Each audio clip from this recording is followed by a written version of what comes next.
माझ्या बंधू आणि भगिनींनो आणि सज्जनांनो, आज आपण दासबोध दशक 1 समास 4चे कथन करणार आहे.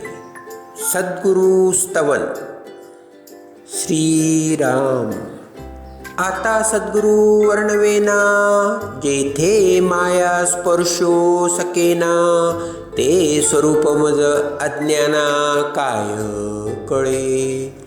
मला सद्गुरूंचे स्तवन करावे अशी इच्छा तर आहे, पण ज्यांच्यापर्यंत माया पोचू शकत नाही अशा त्या स्वभावाचे आकलन माझ्यासारख्या अज्ञानी जीवास कसे होणार. म्हणून सद्गुरूंचे वर्णन करताच येत नाही असे म्हणावे लागत आहे.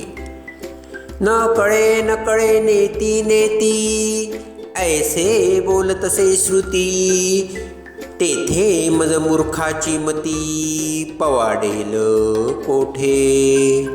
श्रुती ही आत्मविद्येची जननी असून ती सुद्धा नेती नेती, मला कळत नाही असे ज्यांच्याविषयी म्हणते त्या स्वरूपाचे वर्णन करण्यास माझ्यासारख्या मूर्खाची बुद्धी कशी समर्थ असेल.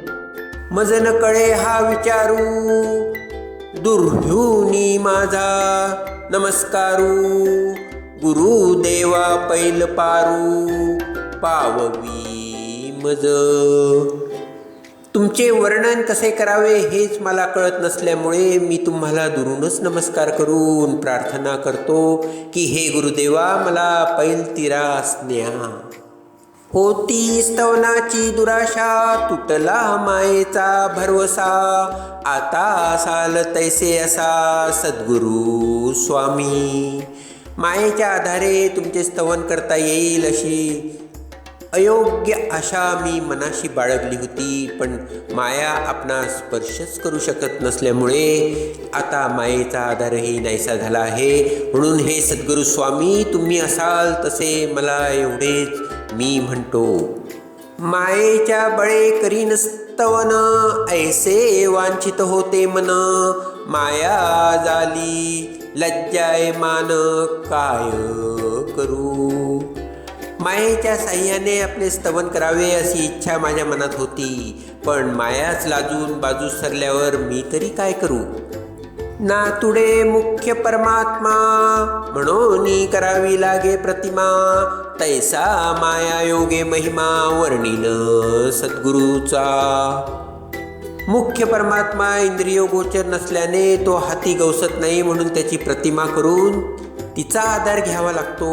म्हणून आता त्या मायेचा आधार घेऊनच मी सद्गुरूंचा महिमा वर्णन करीन. आपल्या भावासारखा म्हणू देव आठवावा ध्यानी, तैसा सद्गुरु हा स्तवनी स्तव आता. आपल्या मनात जसा भाव असेल त्यास अनुसरूनच ध्यानात मनाने आपल्या इष्टदेवाचे स्मरण करावे लागते. तशी माझ्या मनात जशी सद्गुरूंची मूर्ती स्थिरावली आहे तशीच ती आठवून त्या श्री सद्गुरूंचे मी स्तवन करतो. जय जयाजी सद्गुरु राजा, विश्वंभरा विश्वबीजा, परमपुरुषा मोक्षध्वजा, दीन बंधू. हे सद्गुरु राजा, तुझा जय जयकार असो. तू सर्व विश्वास व्यापले आहेस व तूच विश्वाचे मूळ कारण आहेस व तूच परमपुरुष आहेस.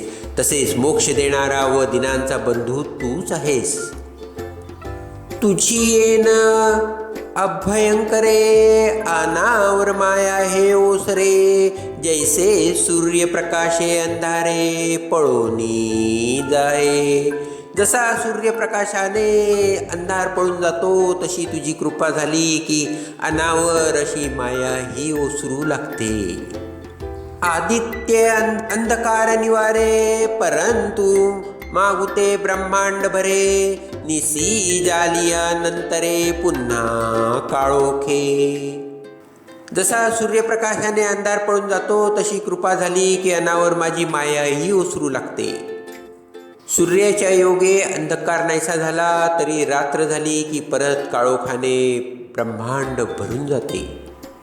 तैसा नवे स्वामी राव, करी जन्म मृत्यू वाव, समूळ अज्ञानाचा ठाव पुसून टाकी.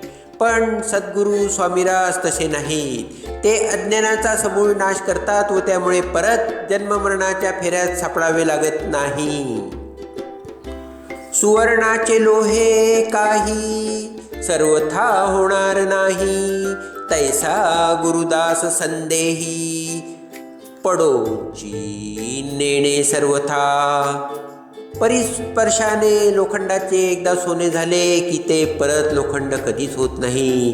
त्याप्रमाणे गुरूंनी आपल्या दासांचे अज्ञान एकदा समूळ नष्ट केले की तो परत कधीही संशयात पडत नाही. का सरिता गंगेसी मिळाली, मिळणी होता गंगा झाली, मग जरी वेगळी केली तरी होणार नाही सर्वथा. किंवा नदी एकदा गंगेस मिळाली की त्या सरशी ती गंगाच बनते. मग कितीही प्रयत्न केले तरी ती कधीही वेगळी केली जाऊ शकत नाही. परी ते सरिता मिळणी मागे, वायहाळ मानिजेत जगे, तैसा नवे शिष्य वेगे स्वामीच होय.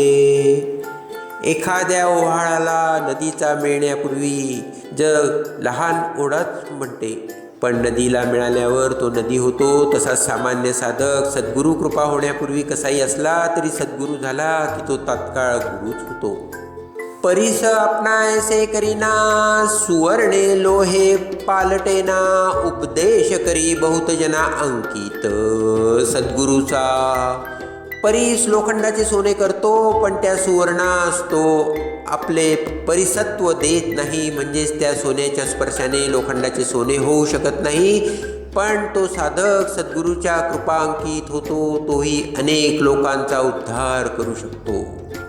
शिष्यास गुरुत्व प्राप्त होय, सुवर्णे सुवर्ण करिता नये, म्हणून उपमान साहे सद्गुरुसी परिसाची. परिसाचमुळे सुवर्ण झालेल्या सुवर्णांच्या स्पर्शाने दुसऱ्या लोखंडाचे सोने होऊ शकत नाही. पण सद्गुरु कृपेने शिष्यास मात्र गुरुत्वच प्राप्त होते. म्हणून सद्गुरूंना परिसाची उपमा देणेही योग्य नाही. उपमे द्यावा सागर तरी तो अत्यंचची क्षार, अथवा म्हणो क्षीरसागर तरी तो नासेल कल्पांती. बरे त्यांना सागराची उपमा द्यावी तर तो तर अत्यंत खारट असतो, म्हणून तीही उपमा योग्य नव्हे. अथवा क्षीरसागराची उपमा द्यावी तर कल्पांती क्षीरसागरही नष्ट होतो, म्हणून तीही उपमा देता येत नाही. उपमे द्याव्या तरी मेरू, तरी तो जड पाषाण कठोरू, तैसा नव्हे की सद्गुरू कोमल दिनाचा.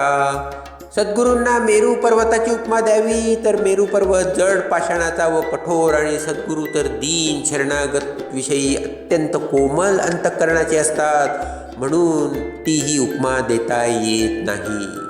उपमे म्हणो गगन तरी गगना परिसते निर्गुण, या कारणे दृष्टांतहीन सद्गुरुस गगनाचा.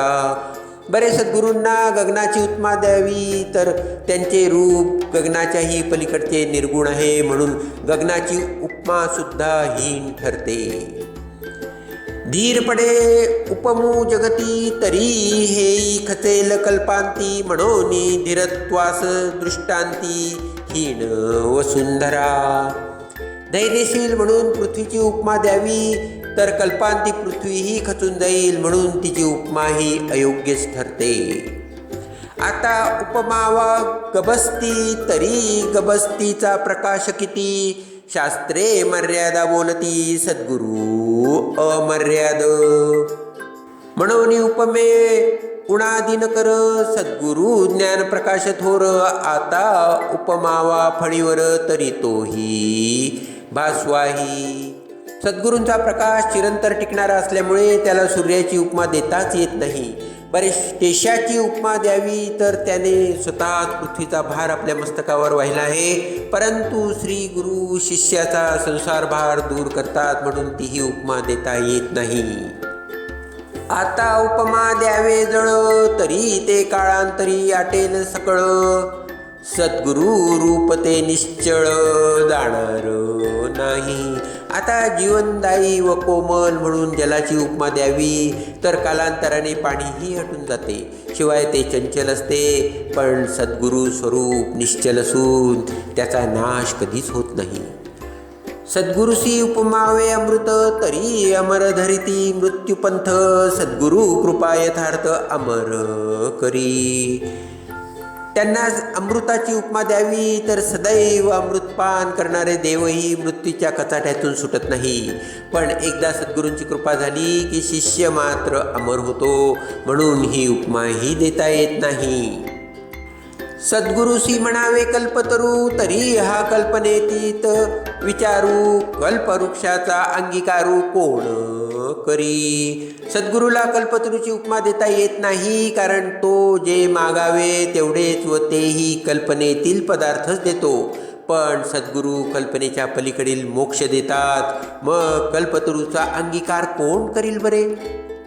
चिंता मात्र नाही म्हणी कोण पुरेस चिंतामणी कामधेनूची दुभरणी निष्कामासी न लगती.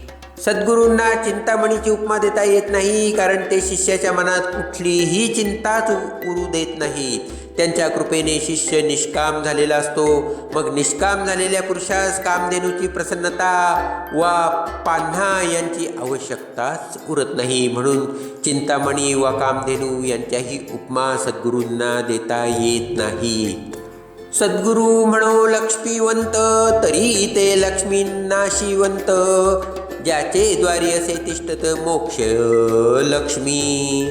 सद्गुरूंना लक्ष्मीकांत म्हणावे तर तेही योग्य नव्हे, कारण लक्ष्मी चंचल असते, नाशिवंत असते.